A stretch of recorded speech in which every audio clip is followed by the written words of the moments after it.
Brad. Okay. Up first. All right, Coach. End of camp, kind of approaching. How have things been going? How I think we've gotten better. I know we're gotten in better shape. We still got a little ways to go, but every day we do more situational stuff that our guys need to learn, and I've been on them pretty hard about understanding the down and distance and where we're at. And so we're getting there. Tomorrow is going to be a good practice in shorts, and then Saturday we're going to scrimmage and try to get at least 100 plays in. What do you like about Francisco Nelson and Jalen Cochran, and what they've showed you so far? Well, they're two long, athletic guys that kind of a hybrid defensive end type that we need. And they got to get in the weight room, they got to get stronger, but they both got really good futures, I think, here. They have the type of frame you kind of wanted a guy like Yeah, that? we've said we got to get longer, more athletic on defense, and they kind of fit that, body type. Part of the whole effort to improve defensively, obviously, is to create more turnovers. How do you kind of generate that mentality in practice? I think every coach is searching for that. I mean, you do drill work to help with that.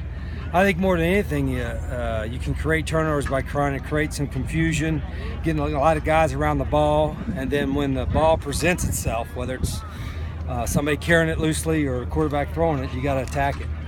Those donuts that the guys are using to tackle, is that a new product? Yeah, it's pretty simple, really. A lot of people are using it just trying to find ways to get better at tackling. There's also a thing come out that's I don't think hit the market yet. This motorized practice dummy that I think is going to be really neat. Whenever they start making those, I can see a lot of colleges using that as well. Do you watch Hard Knocks?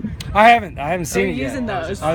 Yeah, I guess some of the pros got the prototype and using it, but I think it's a great tool and a great invention. Now, they're probably pretty costly, so I'll have to talk to Greg about that. But I don't think they have enough for the college level yet. I hope they do, because we'd like to get some. What has impressed you about Coach Yates and how he's handled taking? Well, he's when I hired him, I told him I hired a personality that knows football and what he wants to do, but also is willing to look at some new stuff and kind of be a consensus builder amongst the defensive staff and get everybody on the same page. And he's got the right temperament that I think the defensive staff can all buy into. What has Derek Holmes showed you can?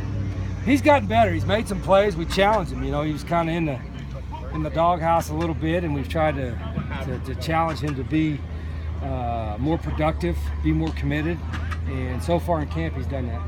Is John Kenny a guy who can help you on defense this year? Yeah, I think so. I'm not sure what our depth chart is, but not only on that, but on special teams.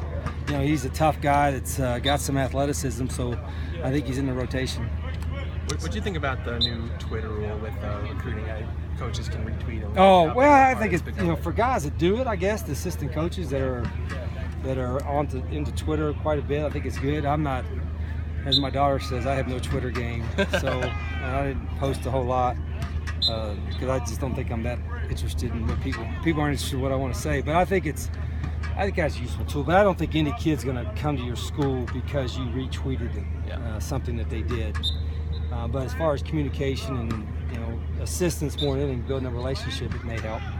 We've talked about some guys who switched positions. Finene seems like he's settling in now. Yeah, he's defensive line. Is that the place for him? Yeah, we need big bodies, and he's that. I mean, he's every bit of that. He's worked hard.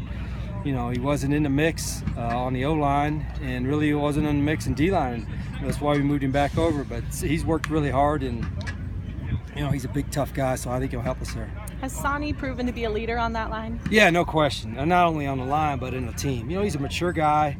He's been around. And more than anything, he's worked his tail off. And to see the way he runs sprints and the way he's conditioned himself is a really good example for all the young players.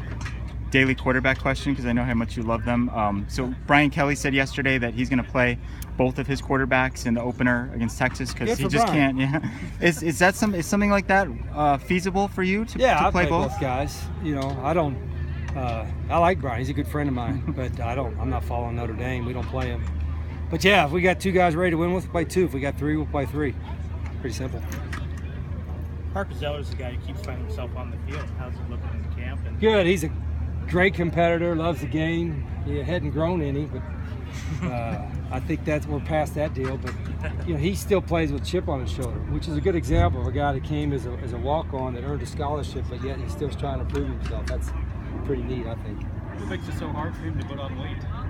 Well, I don't think it's so much weight. Just he's vertically challenged maybe, and you get to that age, you're not getting any taller, but that's okay.